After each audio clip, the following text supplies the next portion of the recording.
Hello friends and enemies, and welcome back to another video. And today I want to talk about the Cult of Lain. If you guys aren't familiar, Serial Experiments Lain is a prosthetic anime that came out in 1998. The anime centers around Lain Iwakura, sorry if I pronounced that wrong, a young girl who starts out disconnected from the world, ignorant of the digital world and those around her. Once she is introduced to the Wired is basically the internet within the anime.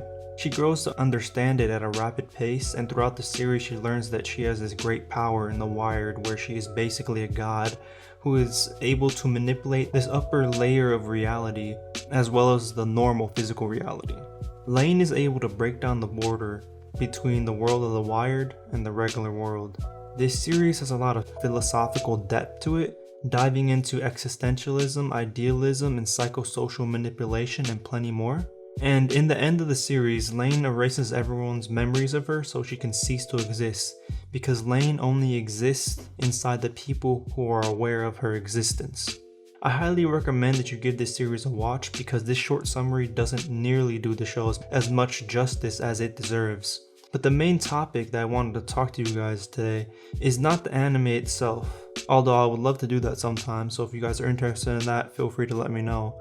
But yeah, I wanted to talk about the cult that this anime had inspired, the Tsuki Project. From what I've been able to gather, this cult was started by a 4chan user in 2017 going by the name Tsuki. This is a cyber sectarian suicide cult. They believe that the reality that we inhabit is just an advanced artificial simulation called life, go figures. And similarly to Jonestown, they believe that when you die here, you are able to ascend to another place, a better place. But unlike those who died in Jonestown, the members of Tsuki Project didn't believe in aliens taking them to another realm. No, they believed that once they died in this simulation, their souls would enter the simulated multiverse called System Space, and they would be placed into another artificial simulation of reality called LFE, so life, where it would be a cyberpunk paradise. The members of this cult were called migrants, since they basically migrated from one reality to another and each were assigned a number when they joined. There was actually a bit of a lengthy process that they had to do to actually join this cult, but we can talk about that another time. Moving on now, they believe that the artificial simulated reality, life, and I mean our reality life, not the cyberpunk paradise life, would be shut down on July 1st, 2167, and that only 15,000 people could ascend to the cyberpunk paradise. It was announced that members who died on or after January 1st, 2017 would be transported to the new life simulation. This cult was inspired by Serial Experiments Lain in two ways, one being the imagery that they used on their website. Yes, they had a website, it was systemspace.link, but it was shut down, so the best I can do is show screenshots from what I've been able to gather online. And secondly, they were inspired by the concept of the anime. In Serial Experiments Lain, the Wired is seen as this upper layer of reality, and similarly, in the anime, there are characters who sacrifice their physical bodies to have their conscious mind fully enter and become one with the Wired. In the Wired, everyone is connected. I think that it's amazing how an anime from 1998 could predict just how connected people could be with one another from around the world by using the internet. While yes, the internet did exist back then, it wasn't exactly as societally integrated as it is in modern times. The Tsuki Project was able to function solely as an online organization. It did all its recruiting and communications online, and this helped expand its potential influence to be able to recruit people from all over the world. Loneliness is a major theme in Lain. We see it in the beginning with how separated Lain seems to be from the rest of the world in the anime, and even at the end of the series, Lain is all alone. Any memory that people had of her was erased, leaving Lain to be this lonely outcast separated from the rest of the world. The founders of the Tsuki Project took advantage of lonely people. They specifically targeted individuals who felt lonely and like outcasts. By interacting with them online, they were able to feed these individuals promises of a utopia, where they would no longer be outcast and where everyone was important. This is a tactic that a lot of cults use in real life. They target downtrodden individuals who feel like outcasts. and they open their arms to them, promising great change in the world and that they will be a part of something important. I think that it's a very manipulative tactic to target these people and to convince them to just end it so that they can move on to a paradise in the next life. Like, who knows, maybe some of them would have gone that route either way, but also some of them might have grown and changed their perspective over time and got into a better mental state. But that's just the thing. The Tsuki Project didn't give them the chance to turn things around themselves. Instead, they basically pulled the plug on these people's potential futures to further their own cause. On July 13th, 2017, a 17-year-old Jake Furr from British Columbia went missing and killed themselves in the woods, leaving behind notes at home that linked the death to the Tsuki Project.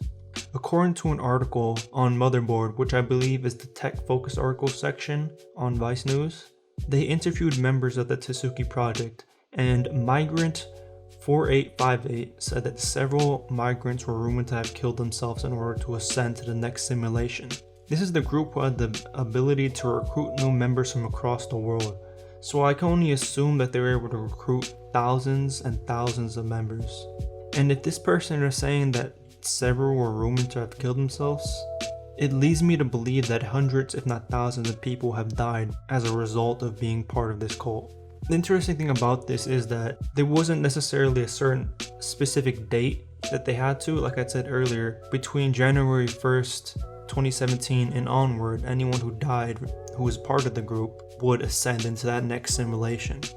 They said that you could die of old age and it would count, but suicide was encouraged, and many people from there just kind of wanted to expedite the process of moving on to a better world.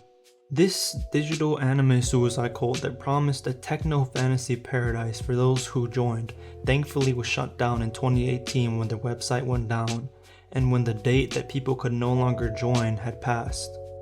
Or so we thought. Despite the date that was originally said to be the cutoff date for new members to join and still be able to migrate to the new life simulation, there are rumors that the Tsuki Project is still active to this very day. Only now they act under a different name and have their very hard to get into Discord server, where members continue to communicate and possibly recruit more people.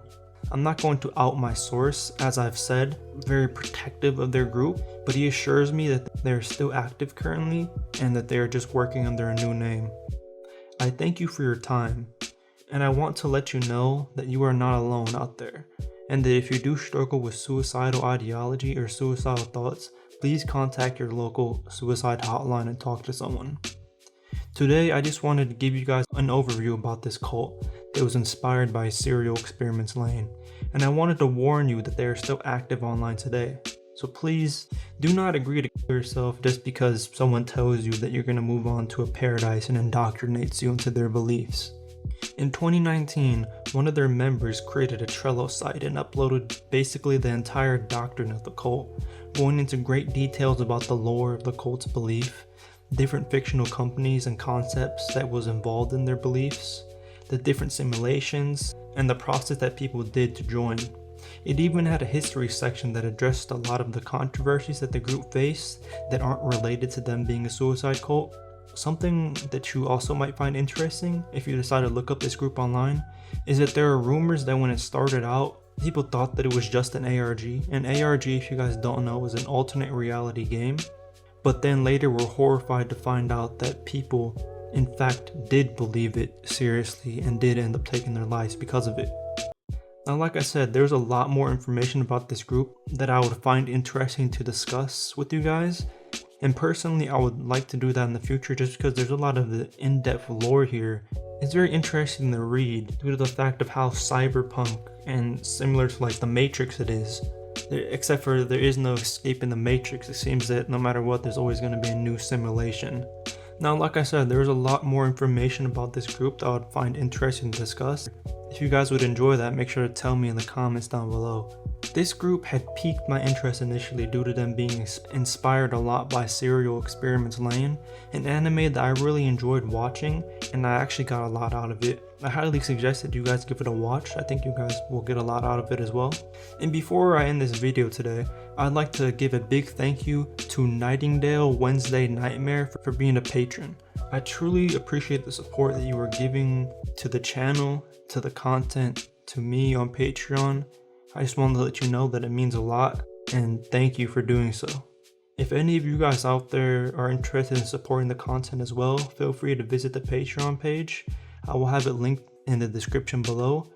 But please don't feel obligated to do so, just viewing the video is more than enough. And if you guys enjoyed the content, make sure to leave a like, subscribe if you are new here. And until next time, it was a pleasure to know y'all, but now I gotta go.